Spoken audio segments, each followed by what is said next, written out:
Hígado graso, el tema de hoy en Su Médico en Casa. No solamente están las líneas telefónicas para que participen activamente, también lo pueden hacer en redes sociales.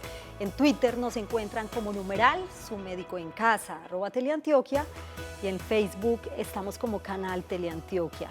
Estén muy atentos a esta información que es bien importante. En cualquier momento se puede presentar esta enfermedad. Además dicen que es silenciosa porque generalmente no presenta síntomas. Está con nosotros el doctor Juan Carlos Restrepo Gutiérrez. Él es hepatólogo, coordinador del grupo de trasplantes de hígado del Hospital Pablo Tobón Uribe. Gracias por estar acá. Gracias, Yasmín, doctor Restrepo, bienvenido, qué gusto tenerlo acá. Muchas gracias, muy gentil por la invitación. Es un tema novedoso para nosotros, es nuevo porque no lo habíamos hablado nunca en Su Médico en Casa, por eso los invito para que estén muy pendientes y hagan sus preguntas a través de nuestras líneas telefónicas. ¿Qué es el hígado graso, doctor Restrepo? ¿En qué consiste? Claro, el hígado graso es una enfermedad silente, digamos que es la consecuencia de algunos trastornos metabólicos que presentan algunas personas con factores de riesgo. Uno puede tener hígado graso porque consume licor, porque consume medicamentos no licenciados, porque tiene un virus, etc. Puede tener hígado graso independiente de estas cosas. Por eso el hígado graso se ha definido como alcohólico o hígado graso no alcohólico. Sí. Para hablar de hígado graso alcohólico tendríamos que dedicar un programa para hablar del efecto del alcohol en el hígado. Vamos a dedicarnos a aquellas personas que hacen grasa en el hígado sin tener consumo de alcohol pesado. Muy bien. ¿De acuerdo? Hígado graso no alcohólico, ya saben entonces el tema de hoy en Su Médico en Casa. Si tienen alguna pregunta pueden marcar nuestras líneas telefónicas 232-4604 y 018-000-515015. Doctor Restrepo, hablemos un poquito de las causas del hígado graso. Bien, el de hoy vamos a hablar del hígado graso no alcohólico. Exacto, vamos a hablar del hígado graso no alcohólico. Tiene diferentes nombres, la gente lo conoce como NASH, que significa hígado graso no alcohólico en las siglas en inglés, pero digámoslo como popularmente se conoce, que hígado graso no alcohólico. Entonces, fundamentalmente existe como factor, como efecto de personas que tienen algunos factores de riesgo: el sobrepeso, el problema en el metabolismo de los ácidos grasos, es decir, del colesterol, de los triglicéridos, personas que tienen dificultades para el metabolismo del azúcar, o sea, ¿Diabetes? la hiperglicemia, diabetes y todo eso. Esos son factores de riesgo para que la persona desarrolle hígado graso. Algunas personas hacen hígado graso no alcohólico sin estos factores de riesgo, que son otras personas con unas características claramente definibles. Muy bien, para quienes acaban de llegar a sus pantallas, hoy en Su Médico en Casa estamos hablando del hígado graso, una enfermedad que no es muy común en la población, o por lo menos es difícil de identificar o diagnosticar. Las personas que la padecen muchas veces no se dan cuenta que tienen hígado graso.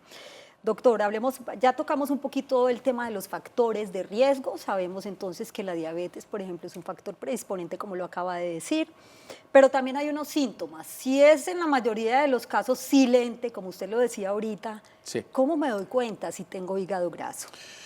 Como tú misma lo mencionas, es asintomática, o sea, las personas no sienten absolutamente nada. Algunos pacientes se quejan de un dolor sordo, o sea, un dolor no muy específico a nivel del lado derecho del abdomen, en la parte superior derecha. Como en esta parte de acá, más Exactamente. Y otras personas simplemente se dan cuenta que tienen hígado graso porque tienen sobrepeso y fueron al médico y el médico les ordenó una ecografía, o porque van por cualquier otro síntoma y el médico les ordenó una ecografía, o porque se hacen un chequeo ejecutivo y les ordenan una ecografía. Entonces, muchos de estos pacientes se detectan dentro de la exploración de personas con factores de riesgo o con síntomas no necesariamente asociados al hígado graso, sino que por casualidad se pueden descubrir. A esta hora saludamos al señor Gabriel, que se encuentra en la ciudad de Cali. Bienvenido, qué gusto escucharlo. Su médico está en casa. ¿Cuál es su pregunta para él? Gracias. Para el doctor, una preguntita. Una persona que le haya dado hepatitis B, ¿sufre de hígado graso? Muy buena pregunta, Gabriel. Gracias por acompañarnos hoy en Su Médico en Casa. Esté muy atento a la respuesta del doctor Juan Carlos Restrepo. Cuando una persona tiene hígado graso, uno tiene que descartar algunas causas de hígado graso específico para descartar y decir, es un hígado graso no asociado al consumo de alcohol ni a otras patologías. Algunas personas con algunas infecciones virales crónicas pudieran tener grasa en el hígado. Digamos que la grasa es como una especie de manifestación de que algo está atacando o inflamando o maltratando el hígado. Una persona con una infección por virus B pudiera tener hígado graso y pudiera no pensar que el hígado graso está asociado al B, o simplemente es una casualidad. Hizo la hepatitis B y por algunas razones, no necesariamente la infección por el virus, tiene un hígado graso, ¿cierto? Como un hallazgo concomitante. Ahora, ya vimos más o menos cómo se detecta, usted nos decía ahorita algunas señales, pero ¿cómo se diagnostica? Nos contaba también que de pronto por algún examen, alguna ecografía, ¿cómo es el diagnóstico preciso del hígado graso? O si es que uno se da cuenta que padece esta enfermedad porque de pronto va a consultar por otra patología. Claro. A ver, el diagnóstico del hígado graso fundamentalmente, inicialmente es una ecografía que le demuestra que el radiólogo informa de que la persona tiene grasa en el hígado en un grado diferente, leve, moderado, severo, grado 1, grado 2, grado 3, según la clasificación que se utilice. El paciente llega a la consulta y dice, me encontraron en la ecografía grasa y el médico me sugirió que visitara un especialista para ver por qué razón tengo grasa en el hígado. Uno le hace las preguntas pertinentes y le pide unos exámenes complementarios. Quiero puntualizarte en una cosa, Yasmine, a los televidentes. Tener grasa en el hígado no necesariamente es malo. Es malo tener grasa y tener inflamación. Eso es lo más importante. Por eso uno se llama el hígado graso benigno y el otro es la esteatohepatitis o hígado graso con inflamación. Entonces, ambos tienen grasa en una ecografía, pero uno se diferencia porque tiene las pruebas hepáticas alteradas, o sea, le hacen a uno, al médico nos permite detectar indirectamente que hay una inflamación que está afectando. ¿Qué ejemplo les puedo poner? Una persona con un sobrepeso que tiene grasita depositado a nivel de la papada, en el abdomen, perfectamente deposita grasa en el hígado. Pero esa grasa no a todas las personas las inflama. Hay un porcentaje de personas por algunas características genéticas que las inflama. Digamos que esas son las personas que tienen a un largo plazo riesgos incrementados de desarrollar o cirrosis o en algunos casos desarrollar cáncer de hígado.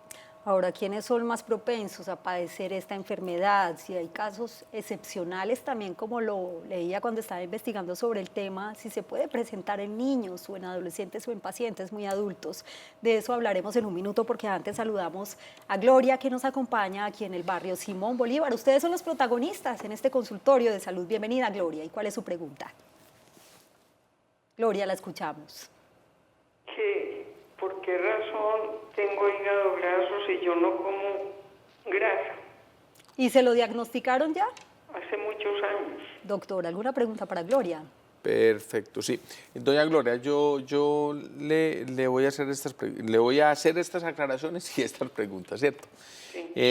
Tener grasa en el hígado no es que se asocie al consumo de grasa, no. Tener grasa en el hígado muchas veces se asocia al consumo de harinas y de azúcares que hacen un paso intermedio en el hígado y en ese paso intermedio se depositan unos ácidos grasos, o sea, todo lo que son carbohidratos, proteínas y grasas tienen un metabolismo dentro del hígado. Entonces, no es que se coma grasa, no es que le diga hígado graso al que se come un chicharrón, no. Muchas veces la gente no tiene esas dietas, pero consume harinas en exageración o azúcar, que se transforman y pueden generar los depósitos grasos en el hígado. Ahí está la respuesta. Entonces. Esa es la respuesta. Sí. Gracias a Gloria por acompañarnos y saludamos en la ciudad de Bogotá a Luz Linda. Bienvenida, ¿cuál es su pregunta? Muchas gracias. Mi pregunta es, doctor, yo sufro de reflujo. Yo estuve en un tratamiento largo para la osteoporosis de alendronato y 80. Me formularon omeprazol y he venido tomando hace años y lo suspendí. ¿Puede percutir al hígado o se produce el reflujo también por males del hígado? ¿Entendemos la pregunta, Sí, doctor? yo la entiendo. Gracias por acompañarnos, Luz Linda, en la ciudad de Bogotá. Gracias, Yamina. Hay muchos síntomas que los pacientes le atribuyen al hígado. Realmente El reflujo no es consecuencia de enfermedades del hígado, el reflujo es consecuencia de una dificultad de unas válvulas que se tienen entre el esófago y el estómago. Entonces, por eso se producen estos síntomas. Hay veces las personas popularmente, ¿cierto?, le atribuyen algunos síntomas al hígado que no lo son, ¿cierto? El reflujo no tiene que ver con el hígado, ni que vomité con sabor a bilis, ni estas cosas, no. El hígado es, digamos que los síntomas que genera crónica o agudamente se asocian a un daño directo importante o menos importante. Hay cosas muy sutiles que no tienen nada que ver con el hígado, que se me pelaron las manos, que tengo sabor como a bilis en la boca. No, esos no son síntomas atribuibles al hígado. De pronto lo que la paciente tiene simplemente es un reflujo gastroesofágico. Seguramente tiene su especialista, ojalá fuera un gastroenterólogo, que le ayudara a clasificar el grado de reflujo que tiene y a darle una solución adecuada. Doctor Juan Carlos, ¿quiénes son más propensos a padecer esta enfermedad? Y le voy a pedir a Gloria, que está en San Javier, que nos dé un minutico mientras avanzamos un poquito en el tema. ¿Se puede presentar en niños el hígado graso? Los niños ¿Y pueden por qué? tener, bueno, hay enfermedades metabólicas complejas, entre comillas, que afectan a los niños del trastorno metabolismo de algunas sustancias que le pueden dar grasa. Los niños también padecen de sobrepeso y de obesidad y les puede dar grasa. Los niños también pueden tener intolerancia a los carbohidratos y les puede dar grasa.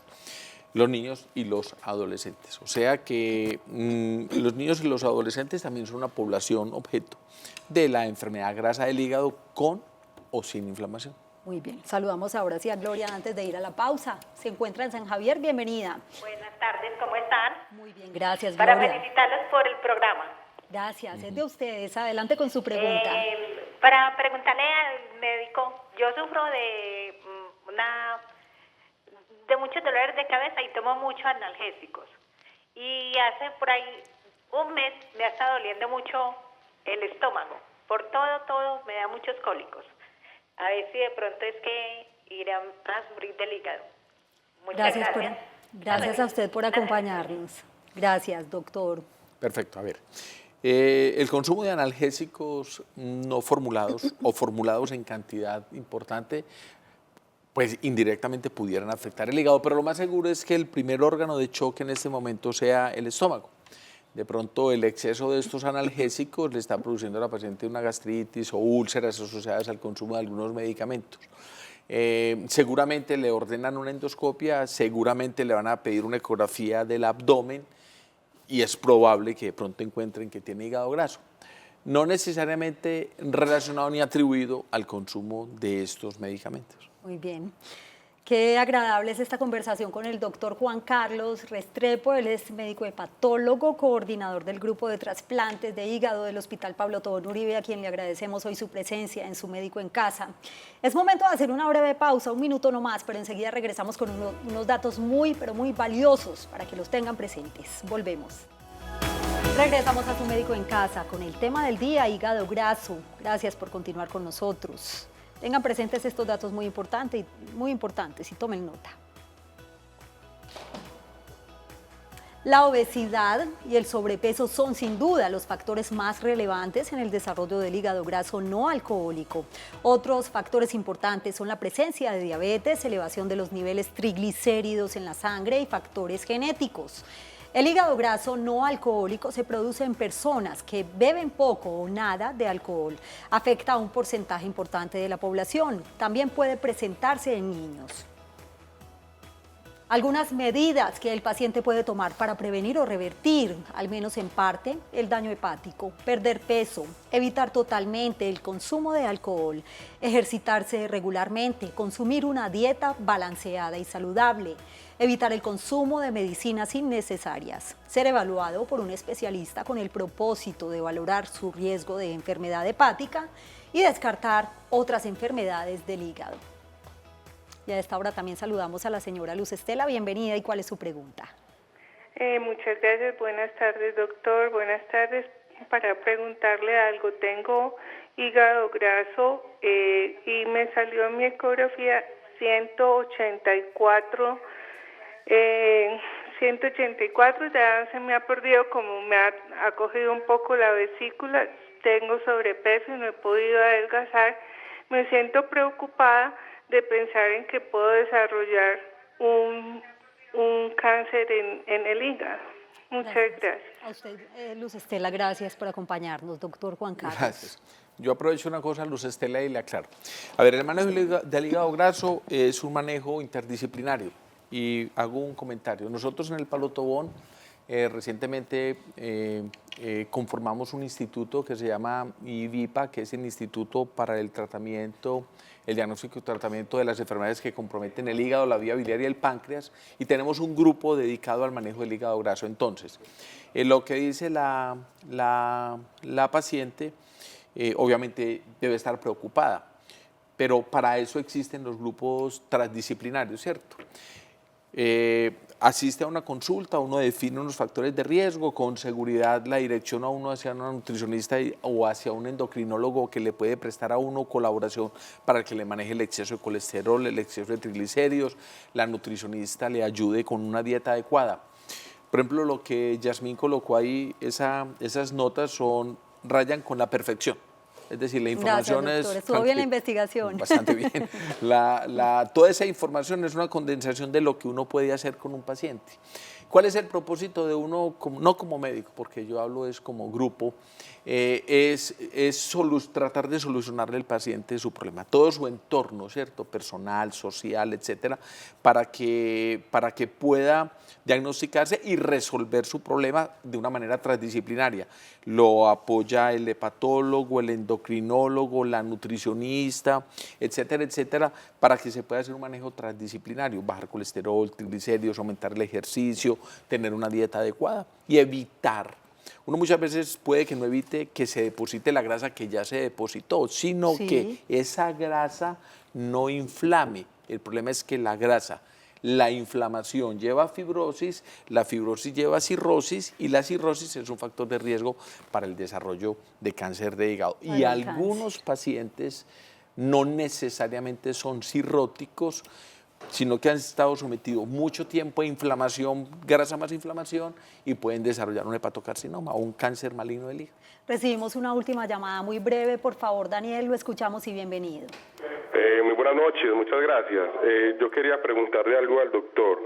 A mí me diagnosticaron con hígado graso y es con todo lo que el doctor me ha dicho, tema de algo de diabetes, triglicéridos, colesterol, ¿cierto? Y yo estoy casi seguro que es no alcohólico porque yo no consumo tampoco mucho alcohol, ¿cierto? O no consumo prácticamente alcohol. Quiero hacer una pregunta muy puntual y es, me mandaron liraglutida. Liraglutida, no es la primera vez que le voy a inyectar. ¿Para qué me puede servir? Si es recomendable o qué efectos secundarios pueden tener o sin ningún problema la puedo inyectar. Acompañarnos en su médico en casa, respuesta pues breve, doctor. Sí, también. La liraglutide seguramente te la mandó un médico, porque eso no se puede formular sino por un médico adecuadamente, y te ayuda con el problema del exceso de azúcar en la sangre. Te quita, pues te permite que no haya tanta azúcar, porque lo que les quiero decir es que esa azúcar en exceso se lleva al hígado, allá se metaboliza y puede generar grasa. La liraglutide le va a ayudar a perder peso, le va a ayudar a optimizar el manejo de los carbohidratos, es decir, del azúcar, y de esa manera indirecta. Si esa liraglutide te la mandó un médico, está vigilándote permanentemente, tiene una indicación precisa porque tiene unas claras indicaciones definidas la mayoría de las veces por los endocrinólogos. Ya para despedirnos, doctor, el tratamiento, muy importante. El tratamiento es eso, es el manejo de todos los factores de riesgo que hacen que el paciente, cuando uno ya tiene controlados estos factores de riesgo y por alguna razón el paciente tiene inflamación, existe la opción de la utilización de algunos antioxidantes, fundamentalmente el más importante es la vitamina E, y hoy en día ya se vienen desarrollando otros productos, compuestos genéricos, el afibranor, otras cosas que permiten quitar esa inflamación y regresar la fibrosis. Doctor Juan Carlos, gracias por acompañarnos. ti. Se nos queda corto el tiempo, pero continuaremos con este tema del hígado graso en otro programa. Ustedes también gracias por su compañía. Que tengan una feliz noche y un feliz día para quienes madrugan con nosotros en nuestras repeticiones a las 5 de la mañana. Chao.